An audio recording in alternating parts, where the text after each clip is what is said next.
So one question I get asked all the time is, can I animate what I make in Nomad Sculpt? Yes and no. You can't really animate in Nomad Sculpt because it doesn't have like rigging. It doesn't have anything to animate. So that would be no. You can be clever and figure out ways to animate. You can export images where the images are slightly different and you can animate that way.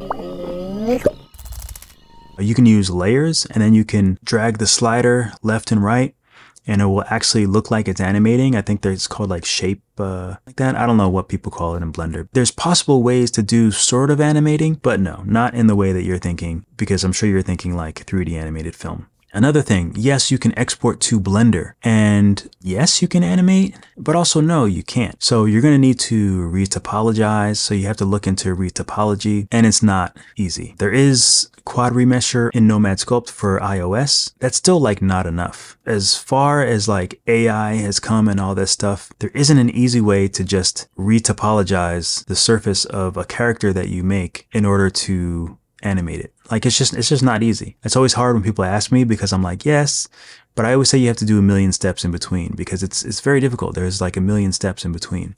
On the flip side, yes, you can export straight from Nomad and you can animate.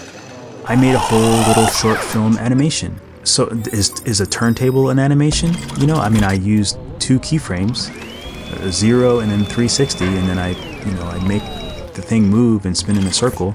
I make like little stars go up and down. I animate small things like that. But then I also just animate just using keyframes. So that's animation. So yes.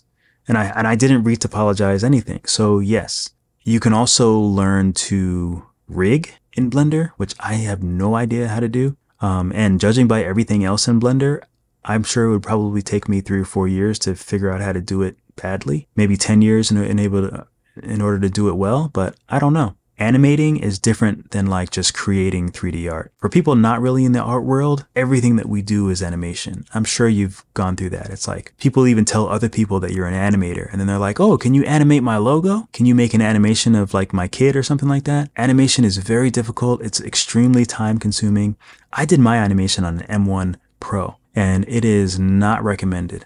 But if it's what you have, then it's what you have. If you have a lesser able computer, then it's going to take longer and be slower, and it's going to be even more difficult. So that's what I mean by yes and no, because you can animate. You just have to be clever enough to figure out what you can do, what you can achieve, and then you just have to figure out a way to do it. But the animation that you see like in movies and in like Disney stuff and Pixar stuff, you would most likely need a whole team of artists and VFX people and then sound people. Like sound is so important for animation. Not that I want to have people like think that they can't do animation, but just be aware that it's a lot. And on top of that, you also have to know how to express an animation by animating. You know what I mean? Like if you were going to do a walk cycle in 3D, like how would you start that? Like it's like even things like that, making a simple character walk is difficult. You know, you not only have to animate, the legs, but you have to animate like, which way he's leaning, and you have to make sure that the gravity is.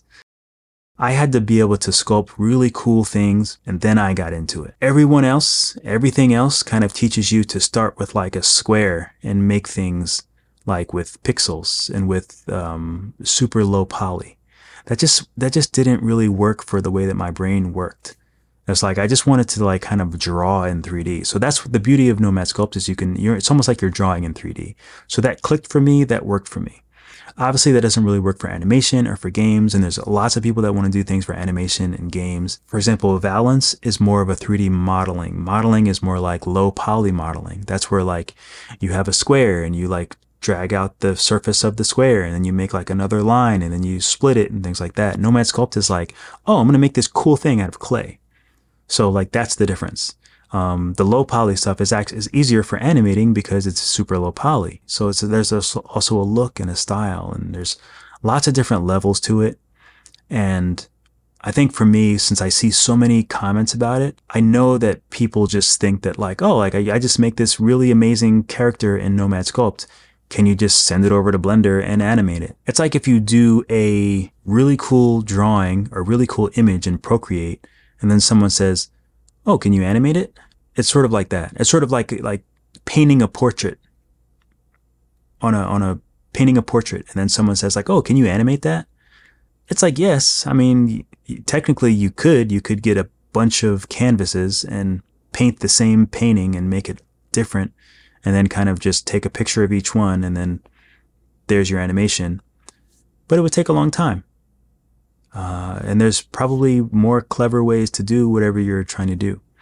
So again, yes and no. You can animate anything in any of these like 3D programs. You just have to be clever and figure out what you can do. But ultimately, Nomad Sculpt is a sculpting application. And I love sculpting. I love creating beautiful things, whether it's an animation or whether it's just a render or whatever. I just love it. I love all of it. So if you solely want to do animation, I mean, I would start with Blender, maybe Maya. Those legacy applications are the ones that are really what you're going to be using if eventually you want to get to animation. So I would learn that. I would learn retopology. I would learn how to do it on those programs, or if you have a standalone program, I would figure out what kind of things you want to be animating and what kind of animation like look you want. I would start down that road. It's not going to just be like sculpting something and then animating it. I'm hoping that it will be eventually, because that would be really cool for me. And there are some applications that you can put your model into, and I think it kind of auto bones the model and makes bones and kind of makes a rig. So there are some things out there, but you know, those are the things you have to kind of like look for and go find, because they're kind of like up and coming and everything is kind of like new now. So there's no real set path to get to animation. You just have to do the art that you want to do and then just figure out how to get there with whatever technology you have. Just make it work.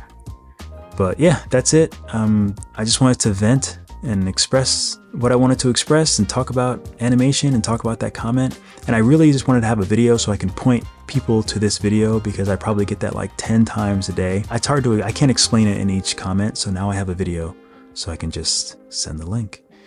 All right, that's about it. Keep drawing, keep sculpting. I'll see you all in the next video.